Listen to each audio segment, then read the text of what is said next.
Hello, everyone, and welcome back to our launch week for the new book, Anatomy of Abundance, a conscious guide to creating prosperity in all aspects of life. I am so thrilled to introduce our next co-author because I know this is going to be an extremely fun interview. Not only is Sylvia Becker-Hill a brilliant neuroplastician, but she's freaking creative and just fun and funny. And so I know we're going to have a great time. So Sylvia, let's have you introduce yourself to everyone, you know, your professional introduction and all. Thank you, gorgeous. I'm so delighted to be here. So, beloved viewer, listener, if you were to go to LinkedIn, you would read that originally I'm from Germany, and in 2002, I was the first German coach to be certified by the International Coach Federation, right on their second level of experience as a professional certified coach. I was once ICF president in Germany, and for over 20 years, I shaped the international coaching industry. And in 2014, I got my personal business Oscar, which was a leadership award by the ICF for all the contributions I have made to the coaching industry. And there was always something at the beginning, the first years, which bothered me in the industry and in my own experience with my clients, which was the struggle some people have to keep the change they made sustainable, stable over time, which I started to call transformation. So change, we can all change for a day or a week, right? Going on a diet for a week is easy, but changing as a transformation, your whole lifestyle for good, that's another thing. So I was always looking for what's the missing piece? What do we all need to learn to know? We coaches, therapists, consultants who are committed to give people the best life they can.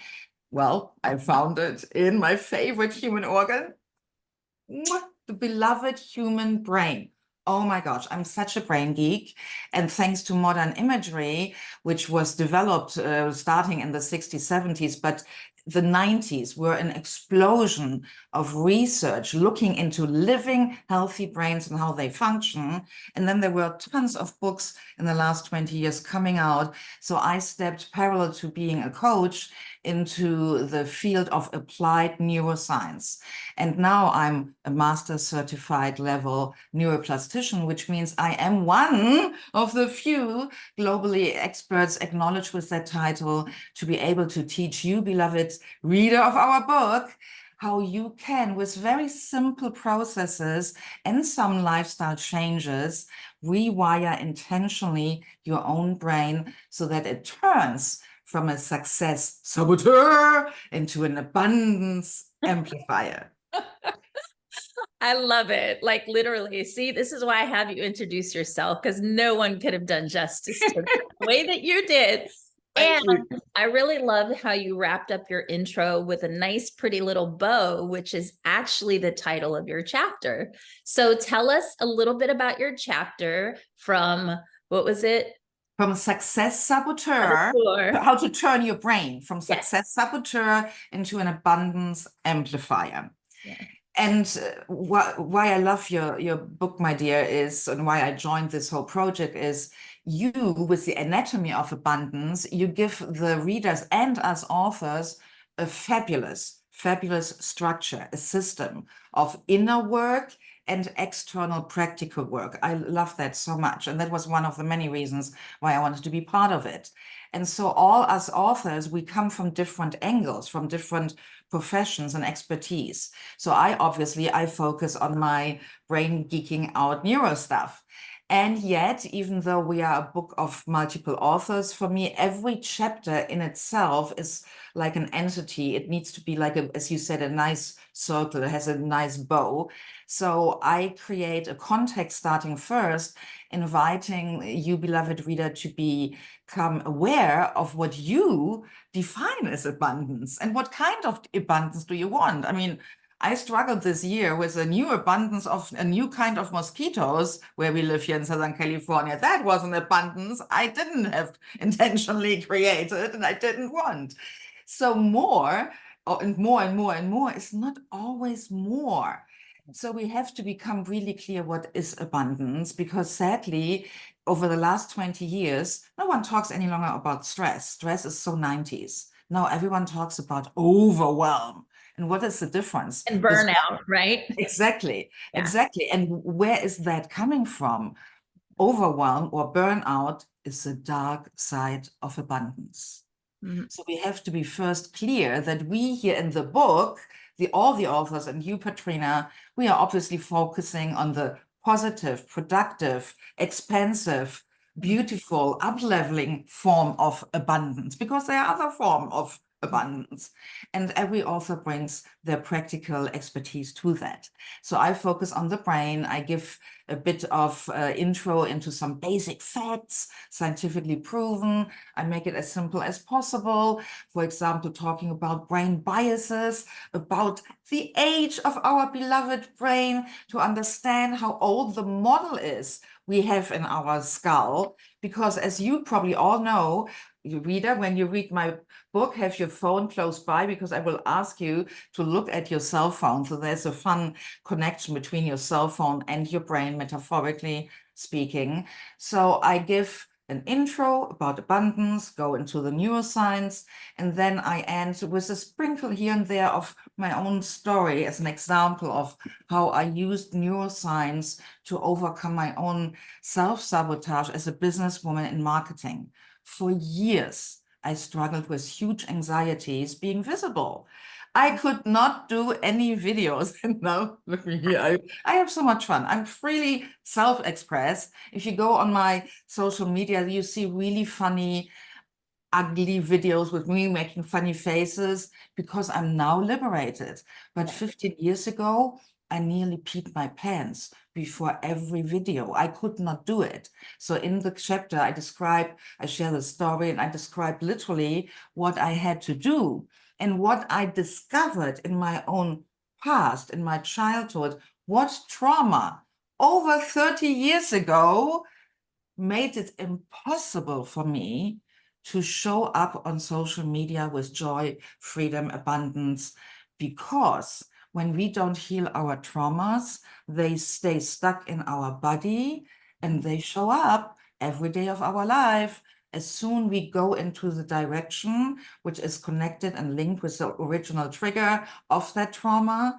So the whole chapter, I can't believe we managed to press it all in one chapter, is this beautiful bouquet of science, storytelling, and in the end, with some practical steps under a new meme I created, leading into a free mini course for all the readers, which I don't want to give away here right now, because we have to tease you, beloved viewer and listener, that you go get our book and read it. That part. Yes. And what I've been saying in all of the interviews is that this isn't a book that you want to just read and then put back on a shelf. This is actually a guide. This is something you want to go back to, that you want to actually take bite-sized pieces of and implement, because the most important part about the book and about the Anatomy of Abundance framework as a whole is that, yes, the top 3 steps of the framework is the inner work. But the last 3 steps of the framework is the actual implementation, the action, the strategy. And typically people are missing one or the other. They're focused on just the doing, which is very society driven, right? Culture driven. Or they're completely focused on the inner work and not actually taking the action. So what I love most about the framework, but also the book itself, is that we have both. We're guiding people in the inner work, but then also giving them the strategies and the implementation to actually transform their lives. So, yes, and from different angles, yes. over the brain, over health, over money, over the body, Psychology. I mean, your choice, your curation of who you invited and allowed to be part of this project is just brilliant, Patrina. So, and intuitively, I was just drawn to pull something here from my shelf, one of my art brushes, I have to hold it right here, and one of my many palettes. I love it. Symbolically speaking, look, it looks a bit like our beautiful cover. Beautiful. Symbolically speaking, or metaphorically speaking, we authors together through the book help you, beloved reader of the book, to become the artist in your life and choose your version of abundance. Whoops, now I'm disappearing.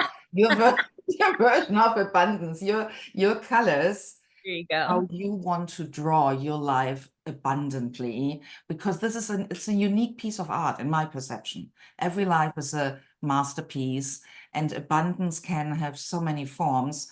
And by revisiting the book, as you just explained, Katrina, it's a handbook, like a cooking book, where you go back and back and back and back.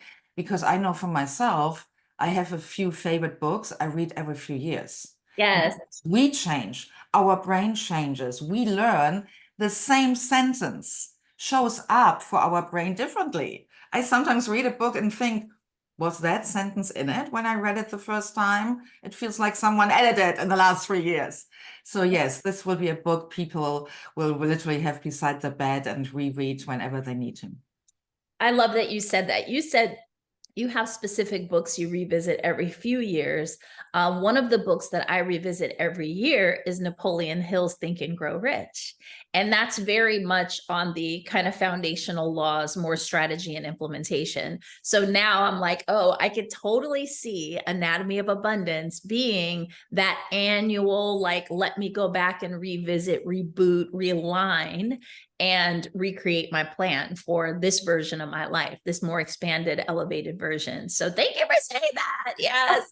Of course. And some of my favorite books, I always have a pile beside my bed. I use them also a bit like Oracle Wisdom Giver, where I take a book intuitively and open it with both thumbs on the spine and just see where I land.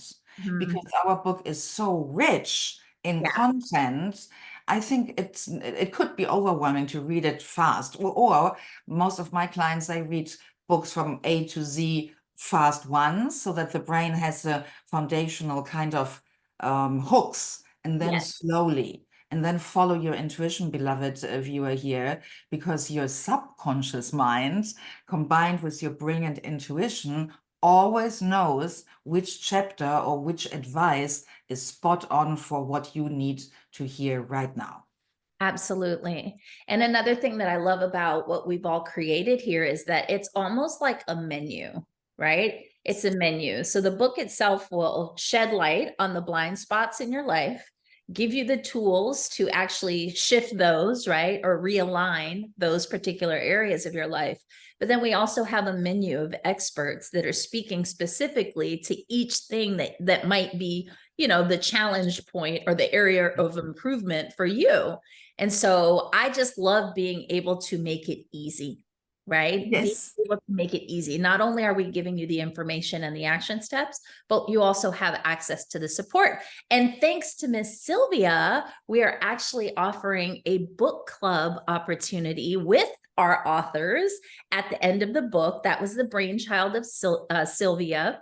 And so, you know, for those of you who have already purchased the book, you may have already seen that opportunity. For those of you who have not purchased the book yet, what the hell are you waiting for? Go to go.katrinawisdom.com/abundance or Amazon, Goodreads, Barnes and Noble, whatever your favorite book platform is.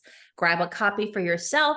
Grab a copy for friends, help us become not only an Amazon bestseller and an international bestseller, but we are looking to organically hit the New York Times bestseller list, which would be amazing. So support the cause. All of the book proceeds are going to an organization called Shine SD. They support sex trafficking survivors to become really masters of their own life through entrepreneurship. So everything about this book is juicy, it's potent, it's a win-win for you, for us as authors, for the organization we're donating to, and it's all very, very exciting. So hopefully you'll also consider joining our book club. We would love to support you in every way. Now back to you, Sylvia.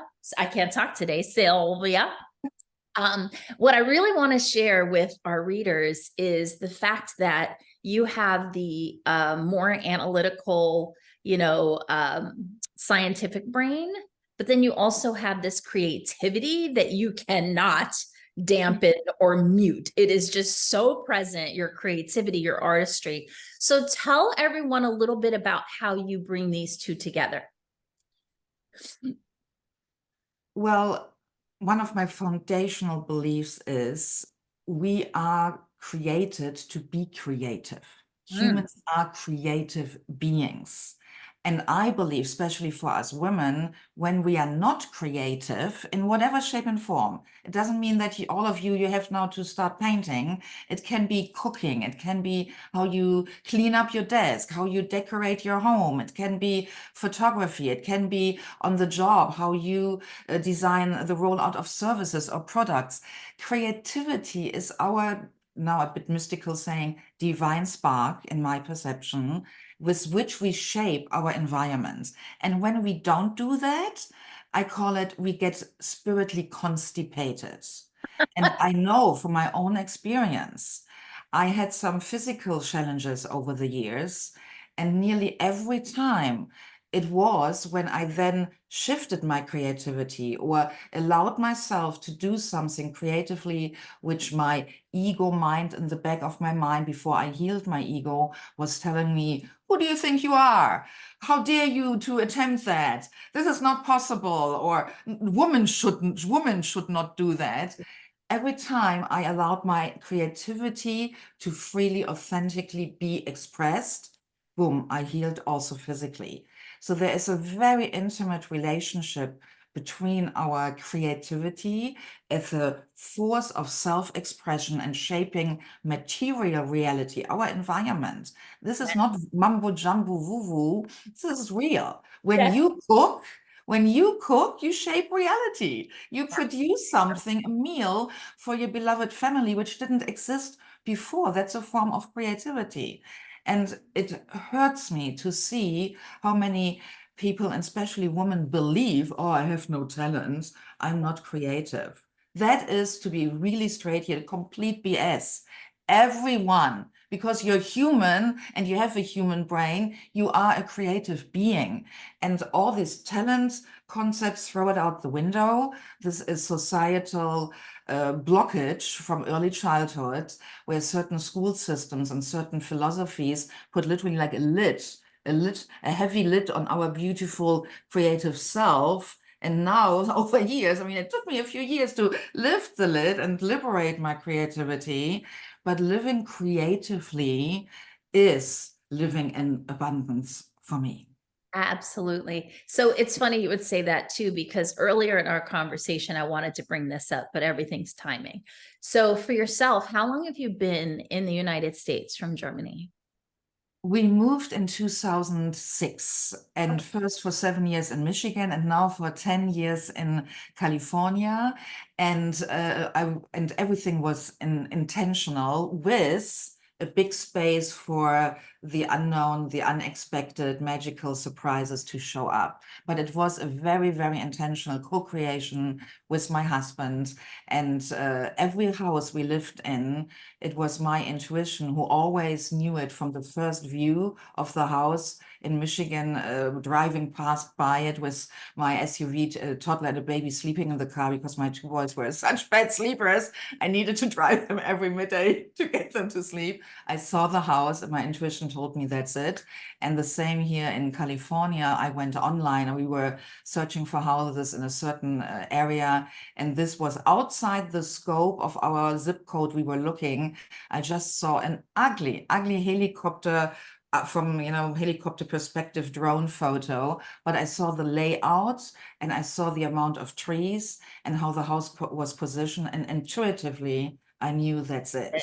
And so for me, living in abundance, being following my creativity is sometimes hard to put into words, mix of scientifically being able to prove mechanisms of our brain, and then an attitude of unattachment, to speak a bit Buddhist lingo, where you stay open for opportunities and things from the outside to show up in your perception field. And now going back into the neuroscience, it's your reticular angular activation system, which is your perception filter. Yeah, it was my brain and my pre-programmed perception filters, which made me stop scrolling, you know, on Zillow, on an iPhone, through all these photos, and boom, having this inner knowing, that's it. Yeah, so there is always work first behind it. To maybe disappoint here a few readers and listeners and viewers, there is no magic pill.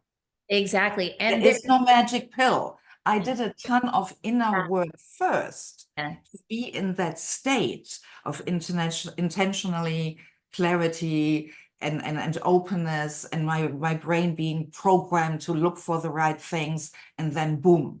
It yes, was not magic right. which put the house into the hills of Vista, California, where there was no house. No, the house did exist. It's physical.